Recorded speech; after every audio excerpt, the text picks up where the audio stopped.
میں سب سے پہلے تو فواد چودھری آپ کو مبارک دیتا ہوں. مبارک اس لیے دیتا ہوں کہ آپ نے یہ ایک آپ کا جو مائنڈ سیٹ ہے وہ ایک بڑا مختلف اور ایک ریفریشنگ مائنڈ سیٹ ہے کہ آپ نے فیصلہ کیا جب آپ کو منسٹری ملی کہ یہ جو ایک ڈورمنٹ منسٹری پڑی ہے اس میں کتنا پوٹینشیل ہے اور پاکستان سب کچھ بنا سکتا ہے. دیکھیں، میں آپ سب کے سامنے ایک چیز رکھنا چاہتا ہوں. جو چیز ایک قوم کو اوپر لے کے جاتی ہے وہ اس کے وسائل نہیں، یعنی تیل کے ذخیرے بیٹھے ہوں تو قوم پروگریس نہیں کرتی، ہیرے ہوں، سونا آپ کی زمین سے نکلے پھر بھی قومیں نہیں آگے بڑھتی، کیونکہ اگر بڑھتی ہوتی تو آج کانگو ایک بڑی امیر قوم بنی ہوتی، نائجیریا ایک بڑا ایک دنیا کی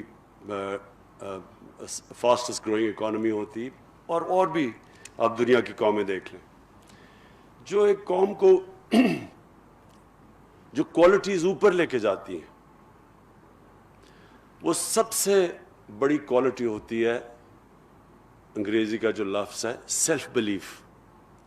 ایک قوم اپنے اندر بلیو کرنا شروع کر دیتی ہے، اور وہ جب بلیو کرتی ہے وہ جیسے جیسے وہ پروگریس کرتی ہے اس کے اندر یہ بلیف بڑھتا جاتا ہے. وہ ایک ایسے سٹیج پہ پہنچ جاتی ہے ایک قوم کہ وہ سمجھتی ہے کہ جو بھی ہمارے سامنے مشکل آئے ہم اس کا مقابلہ کر سکتے ہیں. ایک قوم جب اس مائنڈ سیٹ پہ پہنچ جاتی ہے تو وہ ایک انوینسیبل بن جاتی ہے، وہ کچھ بھی کر سکتی ہے. چھوٹا ایک برطانیہ اتنا سا ذخیرہ ساری دنیا کے اوپر حاوی ہو گیا. اس کے اندر کیا تھی، کون سی کوالٹیز تھیں کہ وہ دنیا کو فتح کر لیں. اور اسی طرح جب آپ اپنی تاریخ دیکھیں اسلام کی تو یہ ایک کبھی بھی دنیا کی تاریخ میں اس طرح کا فنومنا نہیں آیا. ایک تاریخ کا حصہ ہے کہ کیسے وہ لوگ جو کہ ہجرت کر کے آئے مدینہ میں 622 میں 622 AD میں، اور مشکل سے انہوں نے سروائیو کیا پہلے 5 سال. خطرہ تھا کہ وہ کمیونٹی ختم ہی ہو جاتی. ایک جنگ جیتے بدر کی 313 لوگ تھے 624 میں 624. اس کے بعد مشکل سے بچے اگلی 2 جنگوں میں، اور پھر 636 میں مدینہ کے پہنچنے کے 14 سال بعد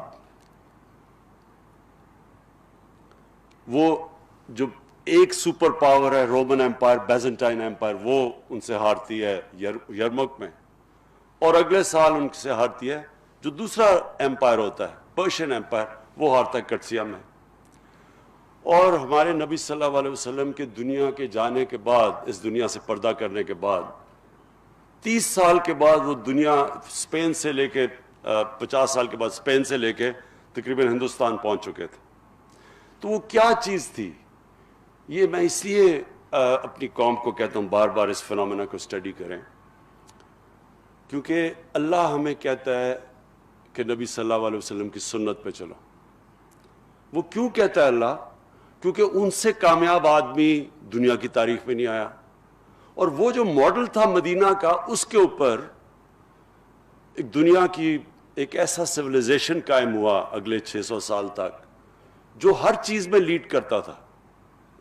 لیڈنگ سویلائزیشن تھا سائنسز میں، سارے ٹاپ سائنٹسٹ مسلمان تھے. تو وہ جو ماڈل بیس کیا تھا وہ مدینہ کا تھا. اور اس لیے یہ ہمیں تو شروع میں سمجھ بھی نہیں آتی تھی کہ جی نبی صلی اللہ علیہ وسلم کی سنت پہ چلو، لیکن سنت پہ اس لیے چلو کہ وہ اگر انسان اس پہ چلتا ہے تو وہ دنیا کا سب سے کامیاب انسان بن جاتا ہے. اور وہ جو سٹیٹ تھی مدینہ کی، جو پرنسپلز انہوں نے بنائے تھے اس سٹیٹ کے، اگر آپ ان پہ چلو تو آپ کی قوم اوپر آ جاتی ہے. جب بھی مسلمانوں کی اگر آپ تاریخ پڑھیں تو ریوائول آئی ہے، تو ہمیشہ کوشش کی گئی ہے ان اصولوں کو اڈاپٹ کرو جو اصول تھے مدینہ کی ریاست میں. تو جو سب سے بڑا اصول تھا وہاں ایک سیلف بلیف آ گیا تھا. وہ اپنے آپ کو اندر بلیو کرنے لگ گئے تھے. ان کو نبی صلی اللہ علیہ وسلم نے جو ذہن کی لمیٹیشنز ہیں، جو غلامی ہیں، اس سے آزاد کر دیا تھا. یہ جس کو علامہ اقبال کہتے ہیں، جو شاہین تھا، مرد مومن کی بات کرتے ہیں، وہ ایک آزاد انسان ہوتا ہے. وہی صرف دنیا میں اوپر جا سکتا ہے سب سے. اس کے لیے ایک ذہن چاہیے ہوتا ہے جو بلیو کرتا ہے کہ کوئی بھی چیز ہو تو میرے لیے ناممکن نہیں ہے، میں سب کچھ کر سکتا ہوں. یہ جو کوالٹی ہوتی ہے، اس سے انسان اپنے اندر پوٹینشیل ڈیولپ کرتا ہے. اللہ نے جب ہمیں اشرف المخلوقات بنایا تھا تو اس نے جب فرشتوں کو کہا تھا کہ اس کے سامنے جھکو، تو جب شیطان نہیں جھکا تو اللہ نے کہا کہ تمہیں نہیں پتا کہ میں نے اس کو کیا پاور دی ہے، اس کے نالج کیا دی ہے. تو وہ جو نالج ہے وہ ڈسکور کیسے کرتا ہے انسان؟ وہ کبھی بھی ایک غلام ذہن نہیں ڈسکور کر سکتا جو صرف ڈپینڈ کرتا ہے کہ جی اچھا باہر سے امپورٹ آ جائے گی یا باہر سے نالج آ جائے گی تو میں آگے بڑھوں گا. وہ ذہن آگے نہیں بڑھ سکتا. ذہن آگے وہ بڑھتا ہے جو سمجھتا ہے کہ میں کچھ بھی کر سکتا ہوں. اور ہماری جو ملک کی اگر میں یہ سمجھوں کہ اس ملک کے اندر جس طرح یہ بڑھا تھا ایک وقت پہ 60s میں، پاکستانی جو دنیا میں ویو کیے جاتے تھے، جو پاکستانی کے اندر بھی سیلف بلیف آتا جا رہا تھا، وہ ہماری بڑی بدقسمتی ہے کہ ہم اپنا راستہ کھو بیٹھے. وہ جو سیلف بلیف تھا وہ پروپیل کر رہا تھا اس ملک کو، جس کے اوپر پریڈکشنز کرتے تھے کہ پاکستان کیلیفورنیا بنے گا ایشیا کا، سب سے تیزی سے ترقی کر رہا تھا. انفارچونیٹلی ہماری بدقسمتی کہ ہمارے اندر یہ جو سیلف بلیف آنا تھا وہ نہیں آیا. جو سب سے ایک چیز پلیز یاد رکھنا کہ جو ہم آرگیومنٹ سنتے ہیں، جی کلونیلزم آئی اور انہوں نے لوگوں کو ایجوکیٹ کر دیا، ہندوستان میں اگر نہ آتی تو ہم پتہ نہیں پیچھے چلے جاتے یا انگریز کی غلامی نہ ہوتی. کلونیلزم کا جو سب سے بڑا ایک قوم کے اوپر نقصان کرتی ہے وہ غلامی، وہ انسان کو جب آپ آزاد بھی ہو جاتے ہیں لیکن ذہنی غلامی رہ جاتی ہے. میں جب پہلی دفعہ پاکستان ٹیم کے ساتھ انگلینڈ میں ٹیسٹ کھیلنے گیا، میں 18 سال کا تھا. تو مجھے یاد ہے ہمارے سینئر پلیئر ہمیں کہتے کہ دیکھیں انگریز سے جیتنا تو سوال ہی نہیں پیدا ہوتا، اگر ہم عزت سے ہار گئے تو ہماری یہی جیت ہوگی. ہمارے اپنے سینئر پلیئر ہی کہہ رہے تھے. اس کا نتیجہ کیا ہوا؟ ہم جو میچ جیتنے لگتے تھے ہم وہ کہتے تھے، وہ ایکسپریشن آتا تھا کہ وی snatched defeat from the jaws of victory. کیونکہ ہم اپنے اندر ہی نہیں مانتے تھے کہ ہم جیت سکتے ہیں. جب آپ شروع میں کہیں کہ جی ان سے آپ جیت ہی نہیں سکتے تو آپ جیتیں گے کیسے؟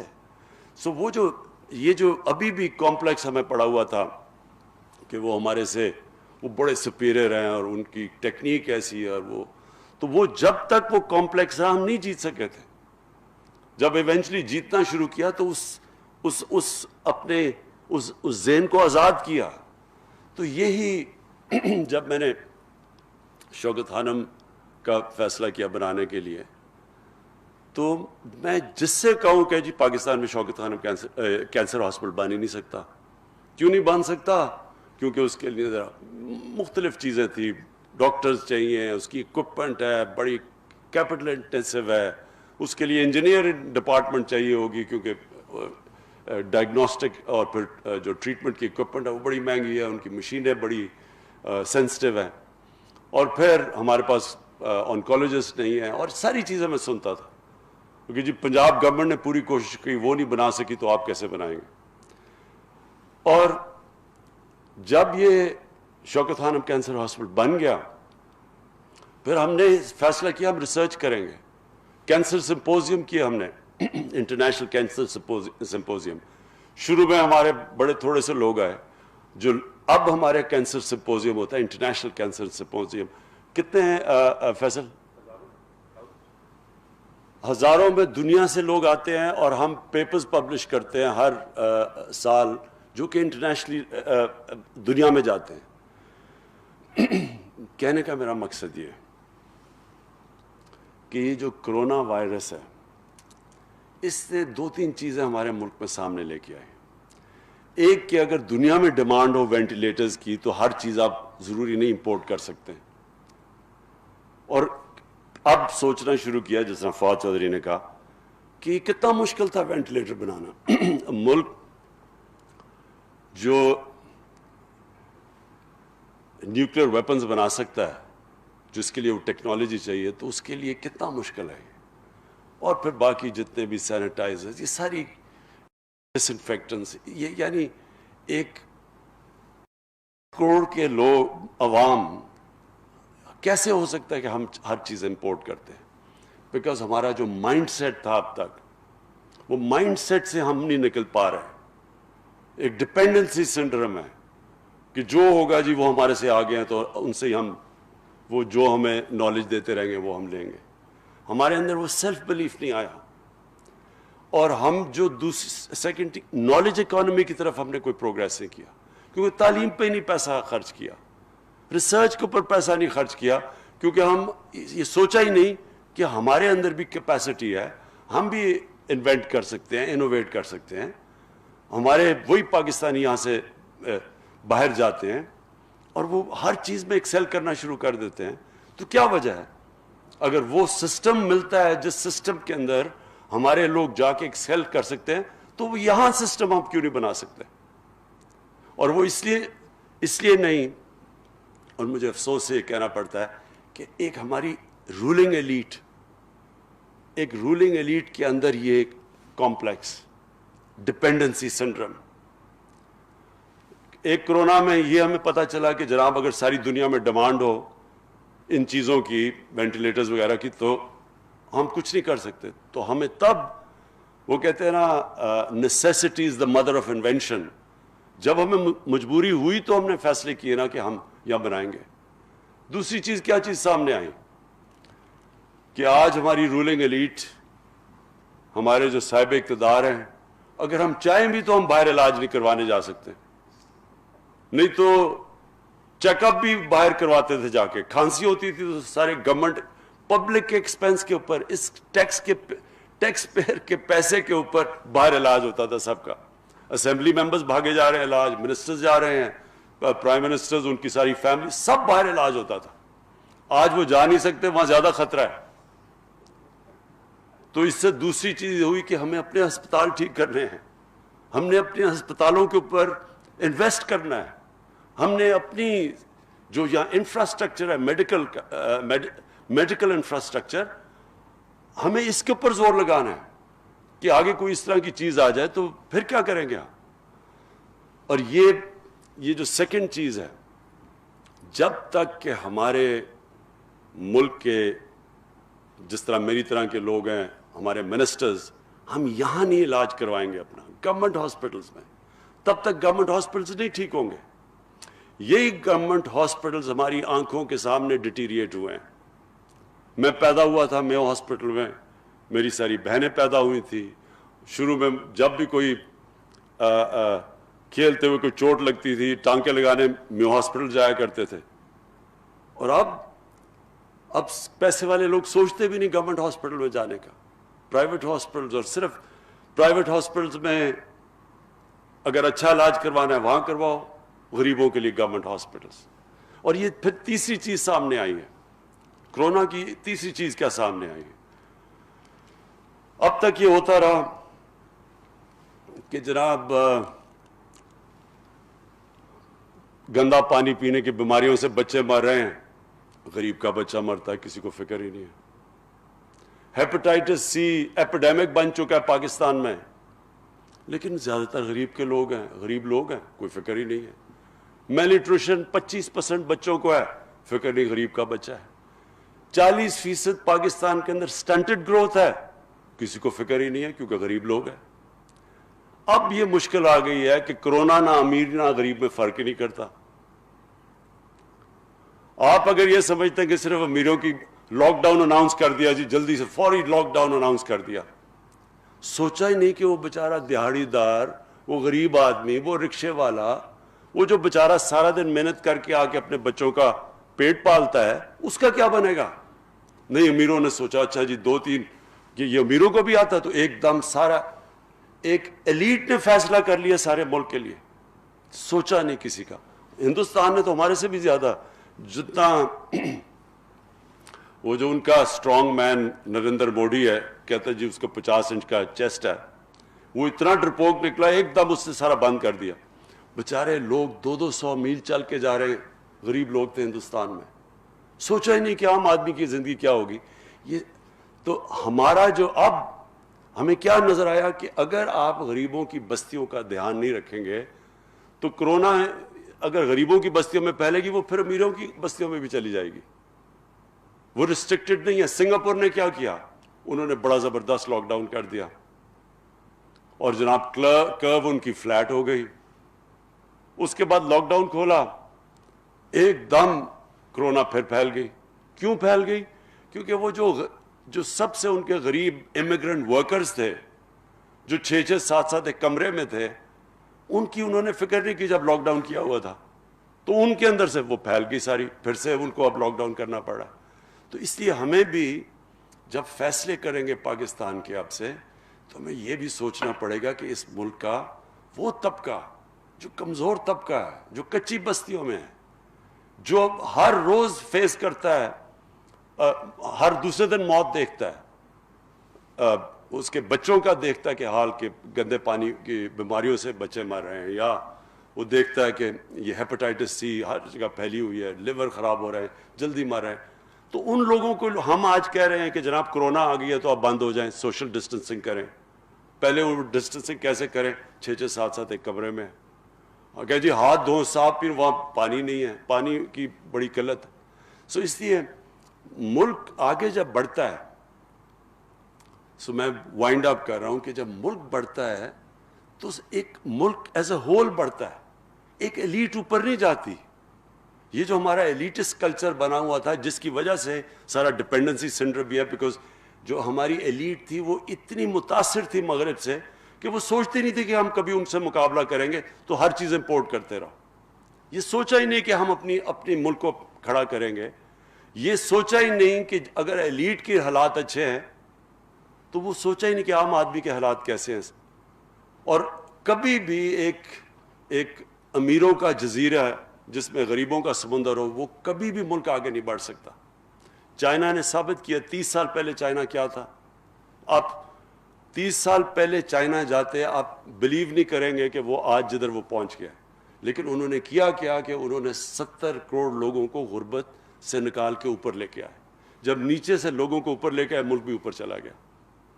ہمارا یہ ہے جو آگے ہم نے جانا ہے. جو کرونا نے ہمیں چیز کیا سامنے لے کے آئی کہ سب سے پہلے اپنے پاؤں پہ کھڑا ہونا ہے, اپنے ملک میں یہ چیزیں پروڈیوس کرنی, نالج اکانومی کی طرف جانا ہے, اپنے ہمیں سائنس اور ٹیکنالوجی کو آگے لے کے جانا ہے. یہ بڑی اچھی بات ہے کہ ساری جو امریکہ کے اندر جتنی بھی وہاں جو بھی چیزیں وہ انوویٹ ہوتی ہیں, چیزیں جو نئی لیٹسٹ ٹیکنالوجیز آتی ہیں, ساری آتی ہیں. ان کی جو ڈیفنس ہے اس کی کنیکشن ہے پرائیویٹ سیکٹر کے ساتھ, وہ فیڈ کرتے ہیں پرائیویٹ سیکٹر میں. ساری انوویشنز اور نئی چیزیں اور انوینشنز اس طرح آگے آتی ہیں, اس طرح ان کا ملک اوپر جاتا ہے. ہمارا کوئی کنیکشن ہی نہیں تھا ڈیفنس پروڈکشن اور پرائیویٹ سیکٹر کے اندر. تو انشاءاللہ یہ جو آگے کا کورس ہم جس طرف جا رہے ہیں وہ انشاءاللہ ہم اب انشور کریں گے جتنی بھی ہماری ریسورسز. اب پہلے تو 1-1.5 سال تو سروائیول میں ہی گزر گیا, اپنی اکانومی اسٹیبلائز کرنے میں لگ گیا, ڈیفالٹ سے بچانے میں لگ گیا. لیکن اب ہماری پوری کوشش ہوگی کہ ایک ویژن چارٹ آؤٹ کریں اپنے ملک کی, کہ ہم نے آگے جو جانا ہے ایک لانگ ٹرم پلاننگ ہو ملک کی, short term, medium term, long term, ایک پوری ویژن بنے ہماری, جو ہم اس کے اوپر پورے لگے ہوئے ہیں. اور انشاءاللہ قوم کو ایک پوری ویژن دیں گے. اور وہ جو ویژن ہوگی وہ ایک چھوٹے سے طبقے کے لیے نہیں ہوگی, وہ سارے ملک کے لیے ہوگی. اور وہ سینٹرک اس طرح ہوگی کہ یہ جو ہم کچی بستیاں ہیں, ہماری غریبوں کی بستیاں, ان کو سب سے زیادہ اب ہم نے زور لگانا ہے کہ ان کو ہم نے کیسے اٹھانا ہے. وہ کون سی چیزیں ہیں جو کہ عام آدمی کو اوپر اٹھائیں گی, ہم کون سی وہ سٹیپس لے سکتے ہیں کس طرح ہم لوگوں کو غربت سے نکالیں گے. اور ہم نے چائنا سے چائنا جب ہم گئے تھے تو ان سے ہم نے بڑی ڈیٹیلز پریزنٹیشنز لی کہ کیا کیا انہوں نے سٹیپس اٹھائے تھے کہ اپنے لوگوں کو غربت سے نکالنے کے لیے. اور اس کے اندر کی یہ ہے لانگ ٹرم پلاننگ. یہ جو ایک ملک چلتا ہے شارٹ ٹرمزم کے اوپر, وہ کبھی بھی یہ نہیں کر سکتا. ہمیشہ ایک لانگ ٹرم پلاننگ, ایک ویژن, اور اس کے بعد پھر ایک سیلف بلیف. جب ایک قوم بلیو کرنے شروع ہو جاتی ہے کہ ہم کچھ بھی کر سکتے ہیں, اور ہمیں ایک بہت بڑا جو ہمارے پاس مدد کرے گا, یہ جو ہمارا پروگریس ہے, اور جو یہ انشاءاللہ قوم اپنے پوٹینشیل پہ جب پہنچے گی, تو ہمارے پاس ایک ماڈل ہے. ہمیں پتہ ہے کہ ایک ہمارے نبی صلی اللہ علیہ وسلم نے ایک ماڈل بنایا تھا, ایک انسان کیسے اوپر جاتا ہے, اپنا پوٹینشیل اچیو کرتا ہے, ایک قوم کیسے جاتی ہے. اور ہمارا جو اثاثہ اس وقت ہے وہ پلیز یاد رکھیں اوورسیز پاکستانی ہے. ہمارے 90 لاکھ پاکستانی باہر ہیں. وہ ان میں سے ایک تو روزی کمانے کے لیے کافی گئے ہیں, لیکن کئی ایسے لوگ ہیں ہمارا جو بیسٹ ٹیلنٹ تھا, کیونکہ ہم نے ایک سسٹم میں میرٹ نہیں رکھی, ایک سسٹم جو میرٹ کو ڈسکریج کرتا تھا, ہمارا جو بیسٹ ٹیلنٹ ہے وہ آخر میں ملک سے باہر گیا, اور وہ ہر فیلڈ میں ایکسل کرتے ہیں. سو ہم جیسے جیسے اپنے سسٹمز ٹھیک کرتے رہیں گے, ہمارے پاس یہ ٹیلنٹ واپس آنا چاہتا ہے, وہ واپس آئے گا. جیسے ہم اپنے ادارے ٹھیک کرتے رہیں گے, جس طرح شوکت خانم تھا, شروع میں تو یہاں ڈاکٹرز ہی نہیں تھے ہمارے پاس جو اسپیشلسٹ تھے جو کینسر ہاسپٹل چلا سکتے ہیں. لیکن جیسے ہی انہوں نے دیکھا کہ انسٹیٹیوشن بن گئی ہے جو میرٹ میں چلتی ہے, جس کے اندر ایک قانون ہے, رول آف لا ہے اپنے انسٹیٹیوشن کا, اور آہستہ آہستہ سارے ہمارے جو تقریباً ڈاکٹرز ہیں, جو ٹاپ کوالٹی پروفیشنل ہیں, سب باہر سے آئے ہیں, باہر پاکستانی جو باہر سے آئے ہیں. آپ اگر مڈل ایسٹ میں چلے جائیں اور ان کا کوئی بھی اسپیشلسٹ کینسر ہاسپٹل میں جائیں, وہاں مشکل سے ان کے جو لوکلز ہیں وہ 4 یا 5% ہے. یہاں ہم ایک کوالٹی کینسر ہاسپٹل بنا سکتے ہیں, ساری پاکستانی کو ہم امپلوائے کر کے اس کو چلا سکتے ہیں, جو ہم ہر ادارے کو اس طرح چلا سکتے ہیں اس ملک میں, کیونکہ ہمارے پاس پول بیٹھا ہوا ہے باہر کوالٹی لوگوں کا, پروفیشنلز کا. اور جب بھی جیسے جیسے سسٹمز ٹھیک ہوتے جائیں گے انشاءاللہ وہ واپس آتے آئیں گے. میں آخر میں فواد چودھری آپ کو پھر سے, زبیدہ آپ کو میں یہ خراج تحسین پیش کرتا ہوں کہ آپ نے ایک بڑا بولڈ سٹیپس لیے ہیں, اور یہ جو آپ نے چیزیں یہاں لوکلی پروڈیوس کرنا شروع کیا ہے اور ایکسپورٹس کا سوچا, یہ بڑا زبردست ایک یہ وے فارورڈ ہے. یہ ہے جو میری نظر میں نیا پاکستان ہے. Thank you.